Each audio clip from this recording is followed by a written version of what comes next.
Good morning, students. Ranthambore children academy senior secondary school की online कक्षाओं में आपका स्वागत। हम कक्षा 10 सामाजिक विज्ञान का अध्ययन कर रहे हैं। हमारा अध्याय 2 संघर्षकालीन भारत 1206 ईस्वी से 1757 ईस्वी तक, यानी इसके मध्य के घटनाक्रम के बारे में इस लेसन से, इस अध्याय से हम जानेंगे। पिछले अध्याय में या पिछली कक्षा में हमने विभिन्न वंशों के बारे में पढ़ा था। हमारे मुगल वंश चल रहा है, जिसमें हमने बाबर, हुमायूं और अकबर के बारे में पढ़ लिया है। आज हम जहांगीर के बारे में पढ़ेंगे और आगे बढ़ेंगे। ठीक है, हम स्टार्ट कर रहे हैं। जहांगीर, देखिए जहांगीर का शासनकाल था 1605 ईस्वी से 1627 ईस्वी तक रहा, यानी 1605 से 1627 ईस्वी तक इसने शासन किया। इसका नाम शेख सलीम चिश्ती के नाम पर सलीम रखा गया। शेख सलीम चिश्ती का नाम सलीम रखा गया। बाद में इनको जहांगीर पुकारा गया। जहांगीर के नाम से इन्होंने शासन किया। सैन्य सेवाओं के कारण सलीम को 12 हजारी मनसब प्राप्त था। 1599 ईस्वी में सलीम ने अकबर के विरुद्ध विद्रोह कर दिया था। अकबर द्वारा दमन के लिए भेजे गए अबुल फजल का 1602 ईस्वी में उसने वध करवा दिया। 1605 ईस्वी में आगरा के किले में सलीम ने नसरुद्दीन मोहम्मद जहांगीर बादशाह की उपाधि मुगल सत्ता संभाली। 1605 ईस्वी में सत्ता संभाली जहांगीर नाम से। उसने सिख गुरु अर्जुन देव को मृत्युदंड दिया था। जहांगीर की कंधार विजय सैनिक तथा व्यापारिक दृष्टि से महत्वपूर्ण मानी जाती है। 1611 ईस्वी में जहांगीर ने मेहरुन्निसा नामक विधवा से विवाह करके उसे नूर महल यानी नूरजहां की उपाधि प्रदान की। बाद में उसे बादशाह बेगम बनाया। ब्रिटिश दूत कैप्टन हॉकिंस तथा सर थॉमस रो उसके दरबार में आए थे। 1627 ईस्वी में जहांगीर की मृत्यु के बाद शाहजहां शासक बना। शाहजहां, इसका शासनकाल 1627 ईस्वी से 1658 ईस्वी तक। इसका बचपन का नाम खुर्रम था। 1612 ईस्वी में इनका विवाह आसफ खां की पुत्री अर्जुमंद बानो बेगम मुमताज़ महल के साथ हुआ। मुमताज़ महल, आप याद रखिए इस चीज़ को, मुमताज़ महल, इसके बारे में बताएंगे हम। फरवरी 1628 ईस्वी में आगरा में इसका राज्यारोहण हुआ। इसके काल में खान जहां लोदी, जुझार सिंह, बुंदेलों का विद्रोह हुआ। शाहजहां ने 1632 ईस्वी में पुर्तगालियों को हुगली में पराजित किया। उसने अहमदनगर का विलय मुगल साम्राज्य में कराया। बीजापुर के सुल्तान आदिल शाह को परास्त किया, हराया।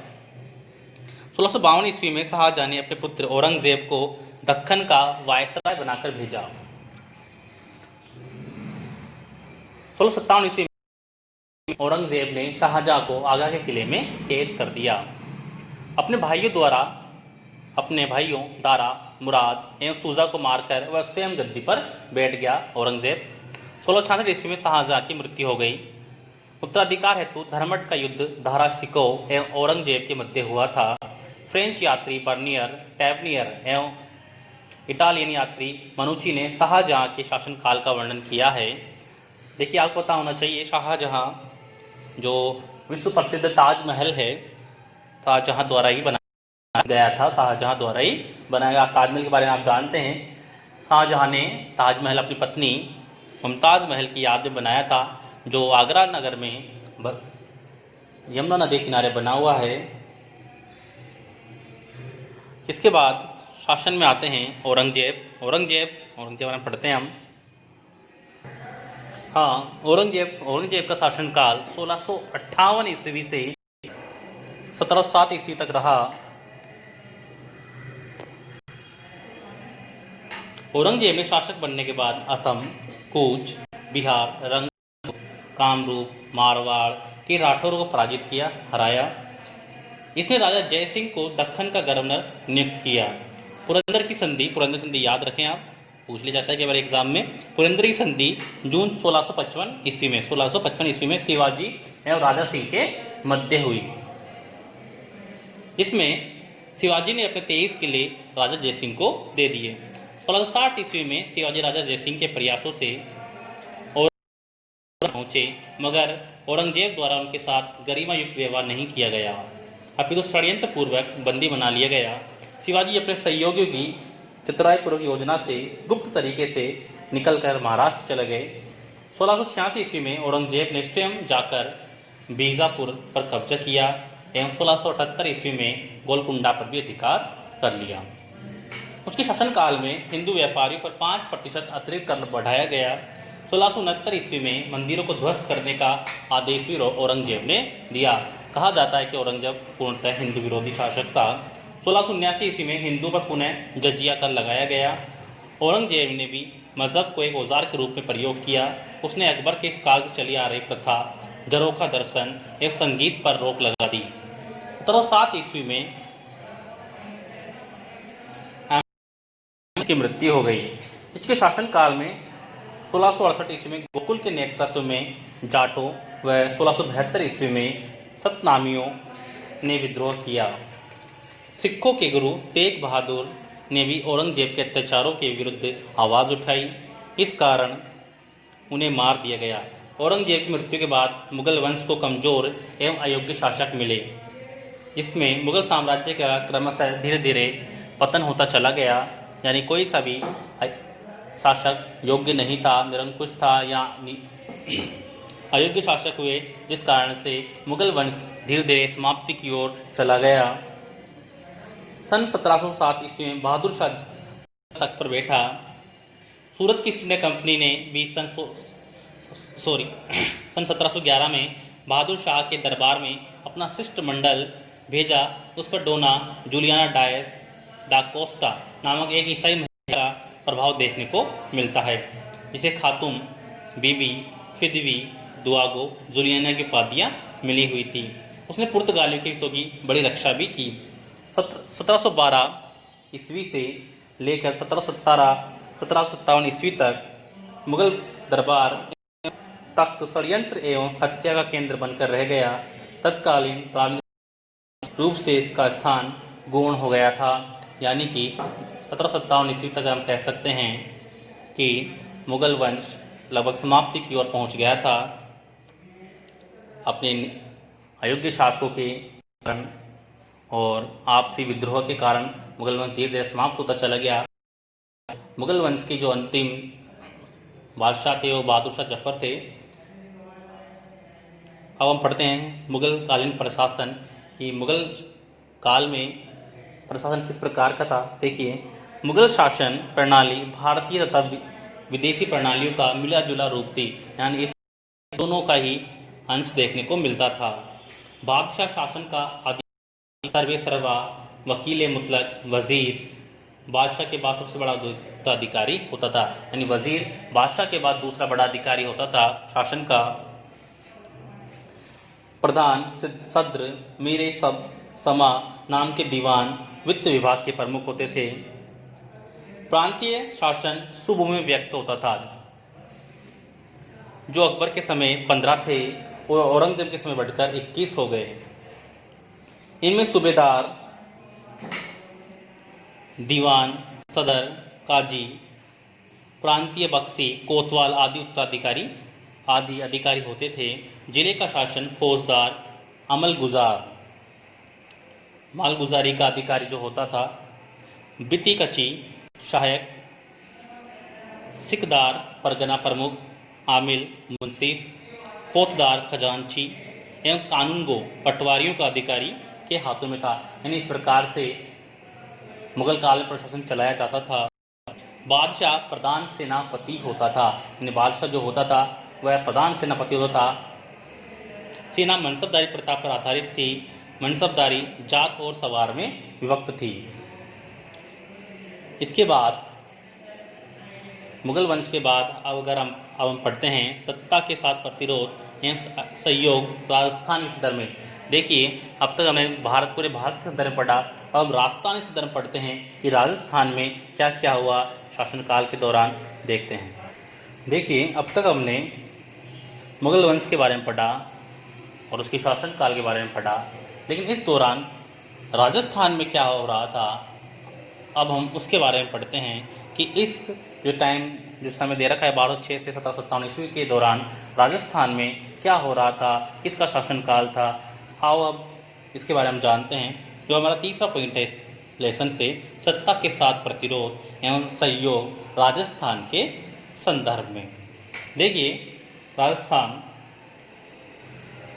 राव सेखा, हमीर देव चौहान, महाराणा प्रताप, चंद्रसेन, बीकानेर का राय सिंह, सवाई जय सिंह एवं अमर सिंह राठौड़, यानी इन्हीं के बारे में हम पढ़ेंगे। तो सबसे पहले हम जानते हैं राव सेखा के बारे में। महाराव सेखा का जन्म 24 सितंबर 1433 ईस्वी को हुआ था। इनके पिता का नाम मोकल एवं माता का नाम निर्वाण था। राव मोकल आमेर, जो जयपुर में है, जयपुर राज्य के अंतर्गत आने वाले नान के शासक थे। 1445 ईस्वी में 12 वर्ष की उम्र में सेखा ने अपने पिता का उत्तरदायित्व संभाला, यानी मात्र 12 वर्ष की आयु में इन्होंने अपने पिता का उत्तराधिकार संभाल लिया। आमेर जयपुर के शासक उदयकरण सेखा को महाराव की उपाधि प्रदान की थी। 16 वर्ष की मुल्तान, सेवार, नगरचल के सांखला राजपूत पर अचानक आक्रमण कर विजय प्राप्त करना सेखा का पहला सफल युद्ध अभियान था। 1473 ईस्वी में से 1477 ईस्वी में राव सेखा ने पन्नी पठानों की सहायता से नौप सिंह जाटू से और अन्य जाटू राजपूतों से भिवानी पर विजय प्राप्त की। इसने इस्तर खान से हांसी, खेदा खान का कायम खानी से हिसार को जीतकर अपने राज्य की सीमा का विस्तार किया। 1449 ईस्वी में आमेरसर को अपने राज्य की राजधानी बनाया। आमेरसर में सेखा ने भगवान जगदीश का मंदिर तथा 1477 ईस्वी में शिकारगढ़ का किला बनवाया। 1488 ईस्वी में रालावत नामक स्थान पर हुई, जहां उसकी छतरी बनी हुई है। महाराव सेखा ने अपने जीवन काल में 52 युद्ध लड़े, यानी महाराव सेखा ने अपने जीवन काल में पूरे 52 युद्ध लड़े। उसे जयपुर के कछुआ वंश के उपवर्ग शेखावत का माना जाता है। उसकी पत्नी गंगा कुमारी ने आमेरसर किले के मुहाने पर कल्याण जी का मंदिर बनाया। आओ अब इसके बाद हम हमीर देव चौहान, अगर हम जानते हैं तो ये हमारे रणथंभौर मानपुर से संबंधित हैं, इनके बारे में हम पढ़ेंगे। हमीर देव चौहान, इनका शासनकाल 1282 ईस्वी से 1301 ईस्वी तक रहा। बागभट के बाद उसका पुत्र जैत्र सिंह, यानी जय सिम्बा इनका दूसरा नाम, रणथंभौर का शासक बना। जैत्र सिंह ने अपने जीवन काल में ही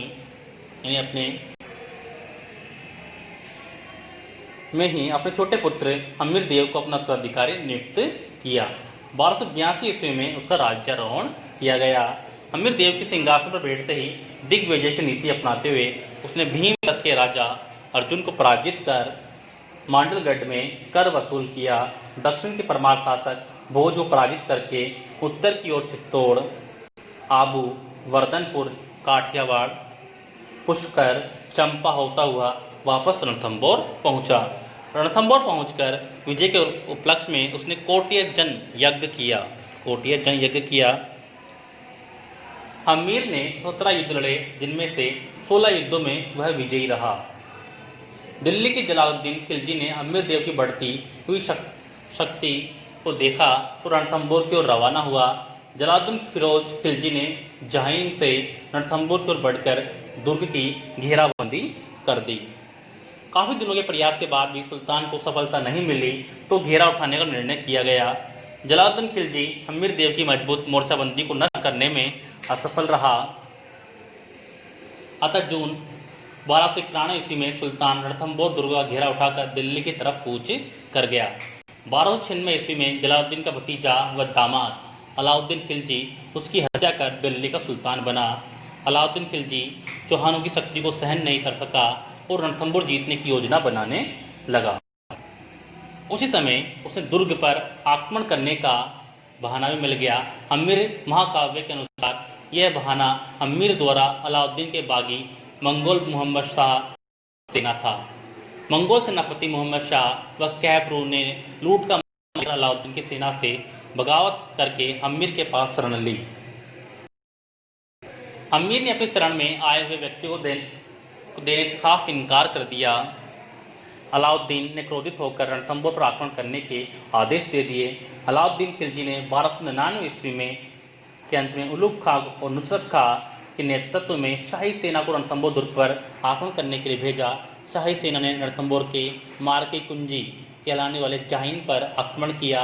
हम्मीर देव उस समय कोटे जन यज्ञ को समाप्त कर मौन व्रत धारण किए हुआ था। हम्मीर ने अपने 2 सैनिक अधिकारियों भीम सिंह और धर्म सिंह को शत्रु का मुकाबला करने के लिए भेजा। दोनों ने अलाउद्दीन की सेना को बुरी तरह पराजित किया। भीम सिंह और धर्म सिंह लूट का माल लेकर वापस रणथंभौर की ओर लौट पड़े। भीम सिंह और धर्म सिंह रणथंभौर के दुर्ग के निकट पहुंचे तो उन्हें सूचना मिली कि शत्रु की सेना पुनः आक्रमण करने के लिए। भीम सिंह ने धर्म सिंह को रणथंभौर भेजकर स्वयं वापस शत्रुओं का मुकाबला करने के लिए रवाना हुआ। इस बार उलुग खां ने राजपूतों की सेना को परास्त किया, हरा दिया। इस बार उलुग खां ने राजपूत सेना को हरा दिया, याद रखें। इस बार उलुग खां ने जिसने मारा गया। उलुग खां रणथंभौर की ओर नहीं बढ़कर वापस दिल्ली लौट गया। इसके बाद अलाउद्दीन खिलजी ने एक बड़ी सेना के साथ उलुग खां और नुसरत खां को पुनः रणथंभौर की ओर भेजा। सेना ने रणथंभौर दुर्ग की घेराबंदी कर उसके प्राचीरों को तोड़ना शुरू कर दिया। तभी दुर्ग में से आए हुए एक गोले से नुसरत खां की मृत्यु हो गई। उसका पता तुर्की सेना को चला तो तुर्की सेना वहां से भागने लगी। यह देखकर उलुग खां ने अपने भाई जलाउद्दीन खिलजी के पास नुसरत खां की मृत्यु तथा सेना की वापसी का समाचार भेजकर और अधिक भिजवाने का अनुरोध किया। अलाउद्दीन स्थिति की गंभीरता को देखते हुए एक विशाल सेना के साथ दिल्ली से रणथंभौर की ओर रवाना हुआ। दुर्ग पर घेरा डाला गया। यह घेरा काफी दिनों तक चला। जब वर्षा ऋतु निकट आने लगी और दिल्ली एवं अवध में भयंकर विद्रोह उत्पन्न होने लगे तो वह काफी चिंतित हो गया। उसने छल कपट का सहारा लेकर रणथंभौर दुर्ग को विजय करने का निश्चय किया। अलाउद्दीन ने हम्मीर देव को संदेश भेजा। अलाउद्दीन ने हम्मीर को संदेश भिजवाया कि वह उसे संधि करना चाहता है और हम्मीर ने अपने 2 सेनापति रणमल और रतिपाल को संधि करने के लिए शाही शिविर में भेजा। सुल्तान ने रतिपाल और रणमल को लालच देकर अपनी सेना में मिला लिया। अपनी सेना नायकों की विश्वासघात के कारण तुर्की सेना गुप्त मार्ग से तुर्की सेना दुर्ग में पहुंच गई। इतिहासकारों के अनुसार मुसलमानों के द्वारा 1 वर्ष में लंबी घेराबंदी कारण दुर्ग के भीतर खाद्य सामग्री संकट पैदा हो गया। इस स्थिति में अमीर ने दुर्ग में बंद रहना उचित नहीं समझकर आक्रमण करने का निश्चय किया। आक्रमण करने से पूर्व राजपूती स्त्रियों ने अमीर की रानी रंग देवी एवं उसकी पुत्री पद्मला के नेतृत्व में जल जोहर किया। इसके बाद राजपूत सैनिकों ने केसरिया वस्त्र धारण कर दुर्ग के फाटक खोल दिए। दोनों पक्षों में जमकर युद्ध हुआ, जिसमें हम्मीर वीरतापूर्वक लड़ता हुआ मारा गया। 11 जुलाई 1301 ईस्वी में रणथंभौर पर अलाउद्दीन खिलजी का शासन स्थापित हो गया। हम्मीर की विश्वासघाती सेना नायक रणमल और रतिपाल को अलाउद्दीन खिलजी ने यह कहते हुए कि जो अपने स्वधर्मी राजा का नहीं हुआ वह मेरे प्रति निष्ठावान क्या रहेगा, उसने भविष्य में स्वामी भक्ति की आशा कैसे की जा सकती है, और दोनों को मरवा दिया। रणथंभौर के युद्ध में अलाउद्दीन खिलजी के साथ हमीर खुसरो नामक विद्वान भी था। हमीर हट के लिए विश्व में प्रसिद्ध हुआ। इसने अपनी शरण में आए व्यक्तियों को नहीं लौटाया, चाहे उसके लिए उसने अपने पूरे परिवार की बलि क्यों न देनी पड़े। हमीर के बारे में कहा गया है, एक दोहे के माध्यम से समझ सकते हैं कि सिंह सवन सतपुरुष वचन कदली फलत एक बार तिरिया तेल हमीर हट चढ़े न दूजी बार। हमीर ने अपने पिता जयसिंह के 32 वर्षों के शासन की याद में रणथंभौर दुर्ग में 32 खंभों की एक छतरी बनवाई, जिसे न्याय की छतरी भी कहा जाता है। हमीर देव ने अपनी पुत्री पद्मला के नाम पर पद्मला तालाब का निर्माण भी करवाया है। हमीर के दरबार में विजादित्य नामक कवि रहता था।